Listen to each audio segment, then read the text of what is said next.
The story of Elias and me, Clara, begins not with a grand event, but with a quiet, shared understanding of loneliness.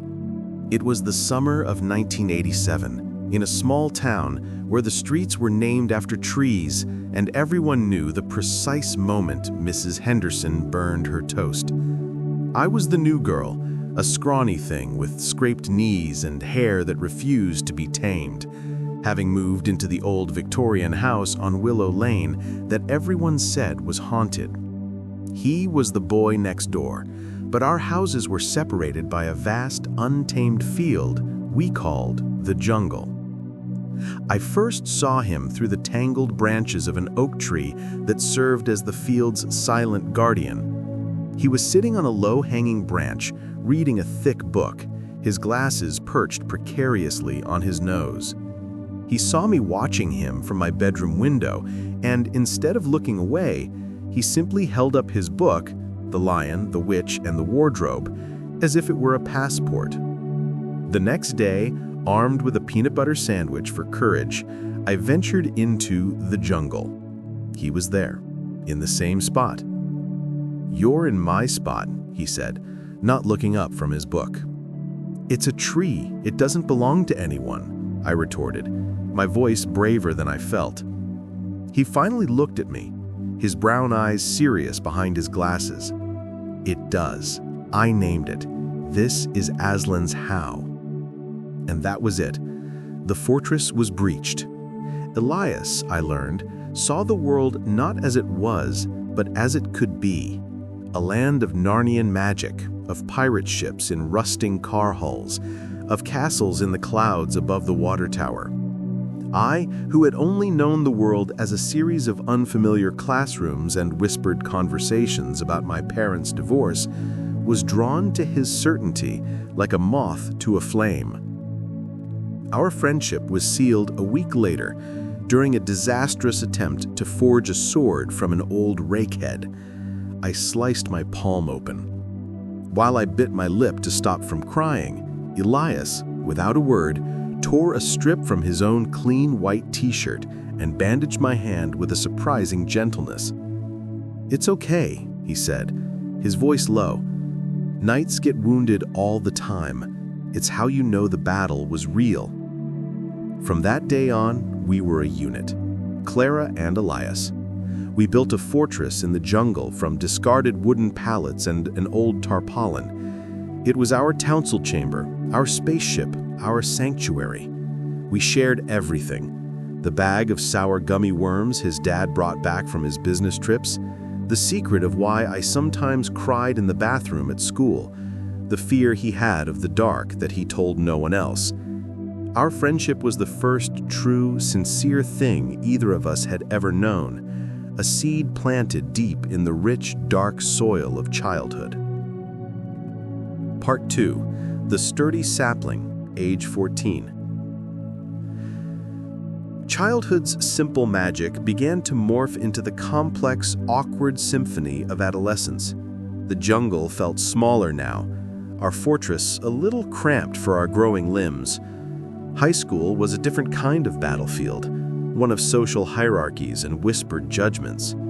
Elias traded Aslan for Aristotle, his glasses thicker, his nose perpetually in a book. I discovered boys, and, unfortunately, they discovered me.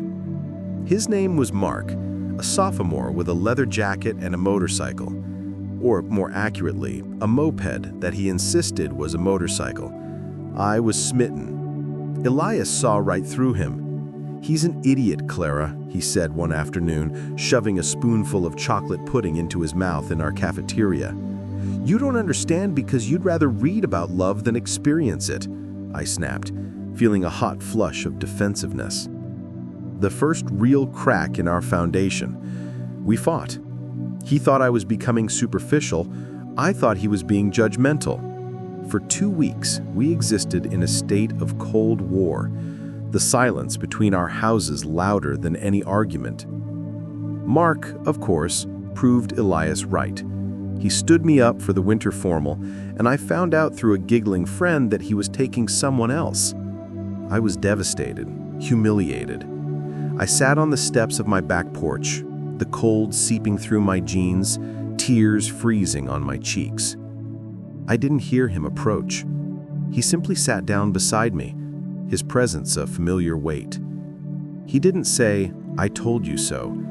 He didn't say anything. He simply handed me a thermos of disgustingly sweet hot chocolate, the way we used to make it as kids, and a battered copy of Jane Eyre. He said, "Read this. It'll make you feel better." Jane wouldn't put up with a mark. I took the book, my tears starting anew, but for a different reason. This was the sincerity of our friendship. It wasn't about always agreeing. It was about showing up in the silence, with hot chocolate and a book, when the words were too hard to find. The sapling of our bond had weathered its first storm, and its roots had dug deeper. Graduation was upon us, a looming cliff edge. I had been accepted to a liberal arts college on the East Coast to study art history. Elias, the valedictorian, was heading to Stanford on a full scholarship for engineering. The future, which had always been a distant, abstract concept, was now a reality, and it was pulling us in opposite directions. The night before we were both set to leave, we sat in our now dilapidated fortress in the jungle. We were too big for it now. Our knees bumped against the rotting wood. "It's weird, isn't it?" I said, my voice trembling slightly. "This is probably the last time we'll sit here."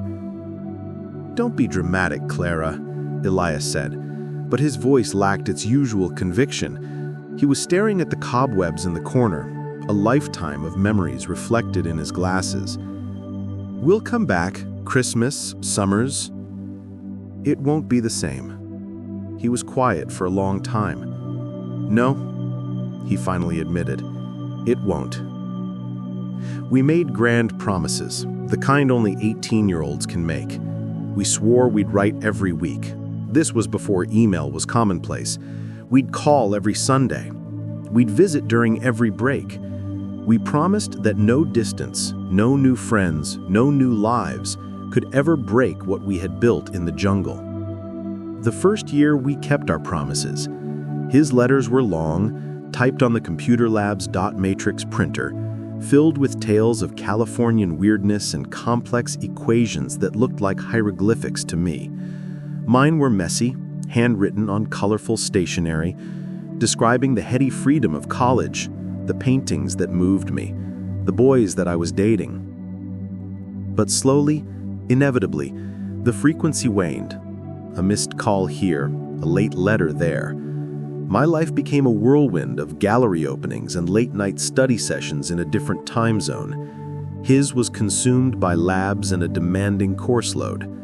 We were building new fortresses with new people.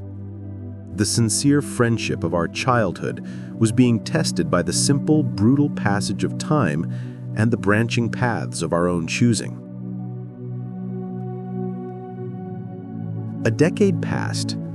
I was in New York, working my way up in a prestigious art gallery, engaged to a man named David who was successful, handsome, and who had never once built a fortress out of wooden pallets. My life was curated, elegant, and in a quiet, secret corner of my heart, profoundly lonely in a way I couldn't explain. I hadn't seen Elias in 3 years.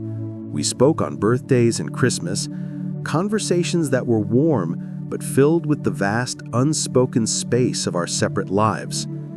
He was in Seattle, a rising star at a tech startup. He was dating a woman named Sarah, whom I had only met once. She was nice, polite. She called our childhood stories quaint. Then my world fractured. My mother passed away unexpectedly.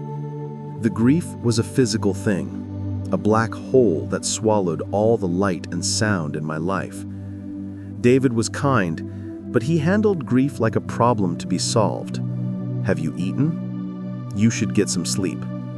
He didn't know what to do with the raw, messy, silent agony I was in. The funeral was a blur of black clothes and sympathetic murmurings.